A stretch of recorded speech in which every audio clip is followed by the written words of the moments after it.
bali mamasyal ulit kami, may free time. Kaya ito, lakad muna kami.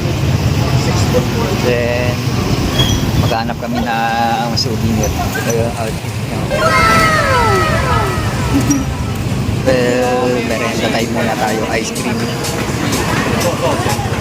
Doon na natin. Wow!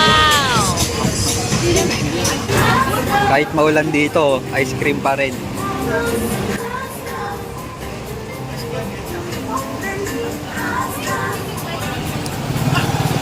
Meanwhile, Well, sabi ko bibili ako ng souvenir pero food trip nangyayari dito.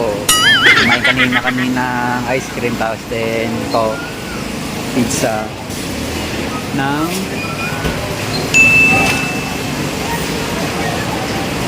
kaya okay naman. Maganda yun. Tikman mo yung mga hindi nakakain doon sa lugar nyo. Kasi tourist tayo dito. Mamasyal tayo. Tikman natin yung mga pagkain dito. Okay?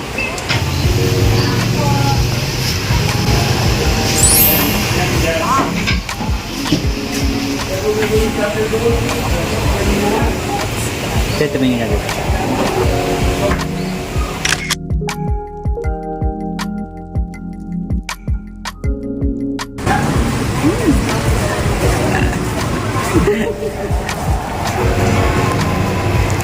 Pwede, tikman natin.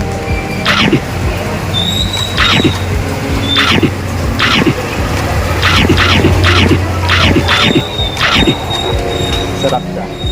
Dahil buti na lang nakapayong kami kasi maulan dito. Anong gusto mo kainin? Kain ulit ako.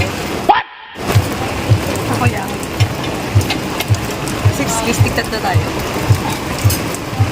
Konti lang. Anong ano? Yung original. Yung mindset. Basta ka original na kayaki? Ah. Okay. Okay.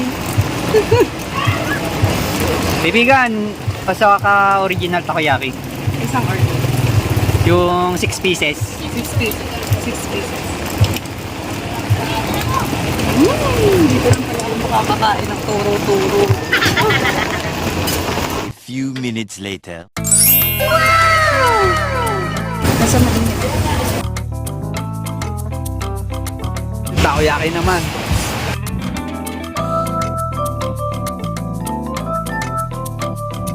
Sarap din naman yung takoyaki kasi Japanese food.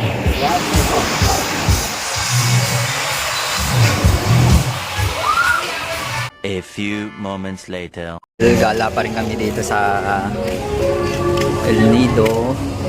Ito yung ano, 7-Eleven nila.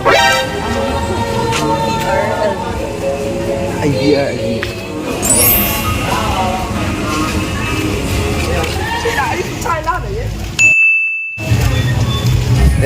Walang problema dito kasi merong police station. Doon.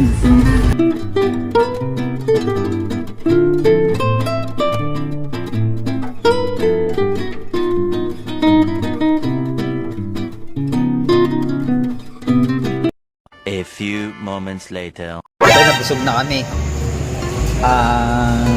Pagkain namin ay last ay melon shake.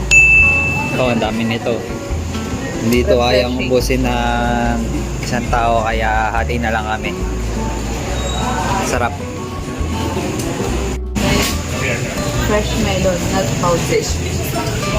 Many hours later. Ito, maganda to.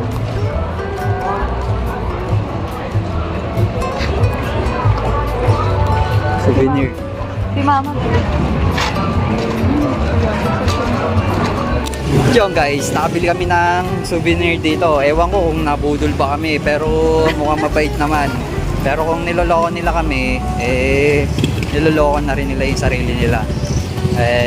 Bumili kami ng accessories. Papakita ko pag nakauwi na kami. Okay. Okay guys, ito yung nabili namin. Earrings. Isang set to. Rings at necklace. Yan. Wow!